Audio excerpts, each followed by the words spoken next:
Yang keenam, masjid kita kena datang sebab di masjid ini lubuk segala amal ibadah.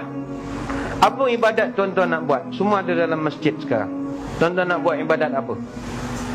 Misalnya membersihkan masjid, dia punya pahala lebih besar daripada membersihkan jalan raya. Membersihkan masjid ni, saya teringat ini saya nak menggalakkanlah kepada tuan-tuan pasal membersihkan masjid ini. Dalam satu hadis kata Abu Sa'id Al-Khudri radhiyallahu anhu, "Man akhraja adan minal masjid banallahu lahu baitan fil jannah." Siapa-siapa yang mengeluarkan satu kekotoran saja daripada masjid, Allah akan buat baginya satu rumah dalam surga. Hadis Ibnu Majah. Satu kekotoran saja daripada masjid, rumah dalam surga. Sekali lagi mungkin orang akan berkata, ada rumah buat apa di syurga? Kan dah ada syurga, nak buat apa rumah? Rumah itu untuk prestige. Kalau kita di KL ada rumah, nampak prestige.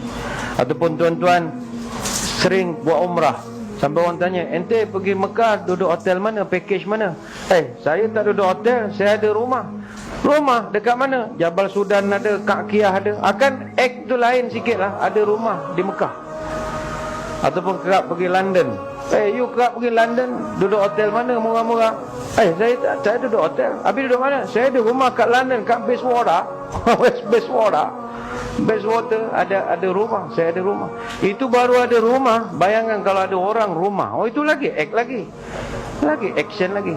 Sebab itu membersihkan satu kotoran saja sudah menjadikan ibadah besar. Sebab itu macam masjid kita ini, Masjid Tarik Air ini, dalam satu hadis Nabi memang menyuruh supaya masjid ini pertama bersih dan mesti diwangi-wangikan. Itu memang disuruh. Dalam satu hadis, anna Rasulullah amara bil masajid an tubna fi duri wa an tutahhara wa tutayyaba. Nabi menyebutkan bahawa, kata sahabat, Nabi sering memerintahkan supaya masjid itu dibina di kawasan yang ada orang, kawasan penempatan. Jangan buat atas bukit yang tak ada orang. Yang kedua, mesti dibersihkan dan diwangi-wangikan. Masjid mesti wangi.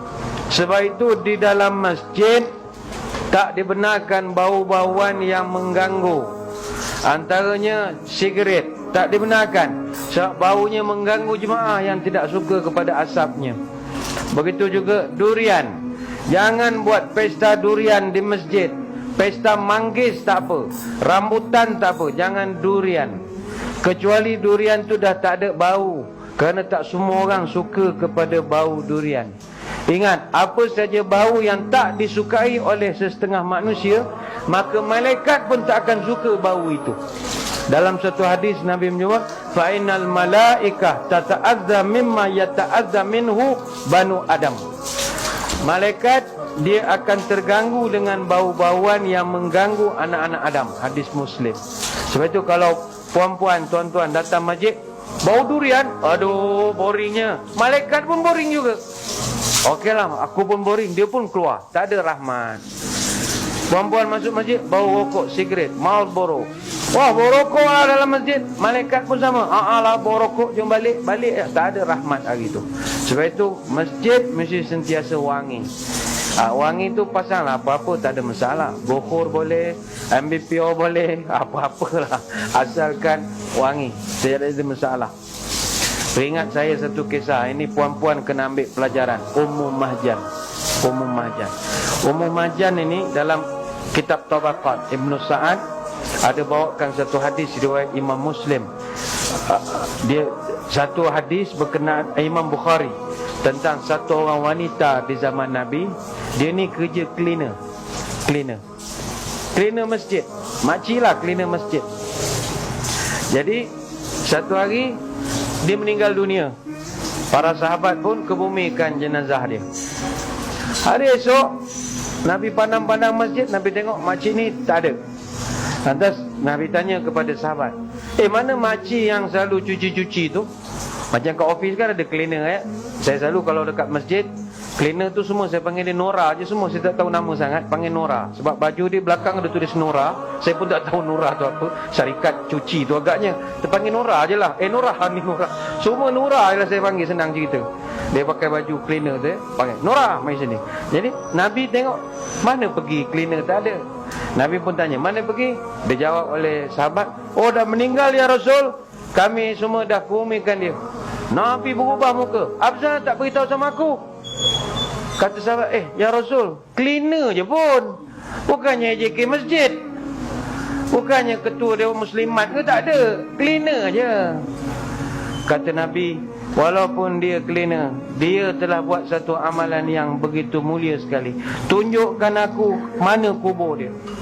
Kata para sahabat, inna hadhil kuburu mamlu'atun zulmatun ala ahliha wa inna Allah yunawwiruha lahum bisalati alaihim. Hadis Nasa'i pula. Kata sahabat, Nabi bila sampai ke kubur tersebut, lantas Nabi pun berdoa.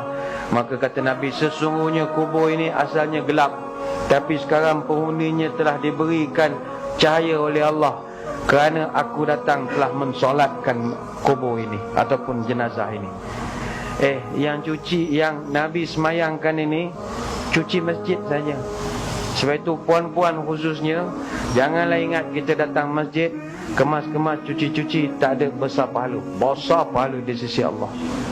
Dan bagi tuan-tuan pula, cuci masjid ini bagus untuk buang sifat sombong. Buang sifat sombong. Ni depan ni macam-macam, pangkat besar, jawatan ada, gelaran, peringat melentang sana sini. Kadang kalau tak kontrol, tak ada tasawuf, boleh jadi sombong. Kita takut kita mati dalam kesombongan itu. Jadi cara nak buang sombong, datang cuci masjid. Cuci bukan masjid, tandas masjid. Ada satu cerita, ini bukan cerita politik lah, tapi nak menggambarkan kita boleh ikut mana yang baik. Saya ada kawan nama Ustaz Datuk Syarhan. Syarhan ni dia penceramah, masa yang sama dia boleh umat orang lah. Dia cerita pada saya. Jadi cerita ni berlaku pada dia. Dia cerita pada saya. Artinya ceritanya sanad mutawatir lah. Sebab dia yang cerita pada saya. Saya cerita pada tuan-tuan, mutawatir lah.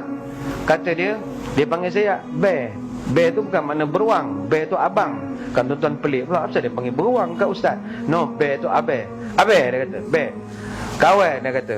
Ada sekali, ni cerita Menteri Besar Kelantan yang dulu, Tuan Guru Ni Aziz. Ni bukan cerita politik, cerita ambil iktibar. Dia kata kawan balik ke Kelantan, sampai pukul 3 pagi, parking kereta, pergi masjid. Pergi masjid Pulau Melaka, Kampung Melaka begitulah. Dia parking di situ. Masa tu pukul 3.30 pagi. Dia berani, kalau kita 3.30 tak berani dah iktikaf masjid. Dia orang berani, dia duduk masjid. Dia kata lebih kurang pukul 4 pagi, dekat tandas bunyi ada orang berus tandas. Zuzra, zuzra, zuzra. Kalau kita lari lah, dia tak. Dia pergi tengok. Dia tengok-tengok, dia buka pintu, rupanya Menteri Besar Kelantan tengah cuci jamban. Sungguh-sungguh. Dia pun tanya, mana Tok Guru? Mana Tok Guru? Cuci jamban? Lah, cuci jamban. Jawab gitu. Apa cuci jambannya? Dia kata, hamba bukan cuci jamban, hamba cuci sifat sombong. Habis tu dia pun tanya, sudah lah Pak. Dia pun sembang, sombong apa? Tok Guru ni bukannya sombong, ramai lagi orang lain sombong. Tak, dia kata, saya ni orang lain yang berhormat, saya yang amat berhormat. Saya besar lagi, saya punya pingat banyak pada orang. Orang lain datuk je, saya Tuan Guru Datuk Bentara Setia Haji Nik Abdul Aziz bin Nikmat. Orang salam saya bukan salam sebagai menteri besar, salam sebagai Tok Guru ada. Bukan semua yang datang minta projek, minta barakah, minta doa. Orang cium tangan saya sampai siku, sampai sini orang cium. Kalau saya tak kontrol, jadi sombong. Macam mana nak buang sombong? Saya cuci jamban. Sambil cuci saya cakap dengan Tuan, Tuan, ni Menteri Besar Kelantan cuci jambannya, level dari sisi kau, Tuan. Jadi tuan-tuan kalau ada sikit-sikit nak sombong, ada macam nak action sikit, belagak-belagak sikit, datang masjid, minta izin dengan Tan Sri cuci jamban. Saya ingat Tan Sri tak ada masalah, pukul 3 pagi boleh buka. Cuci lah, sediakan berus, Ipsi sediakan berus dengan pep berbuku, taruh di situ. Kalau datang pukul 4, suruh sengang, tu di tengah tasawuf lah tu, ni nak bersihkan sifat sombong. Datanglah cuci masjid, tak ada masalah. Cuci masjid, selain dapat pahala, juga boleh datangkan dekat dengan Tuhan.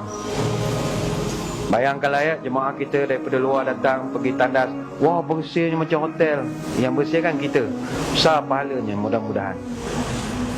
Selesai.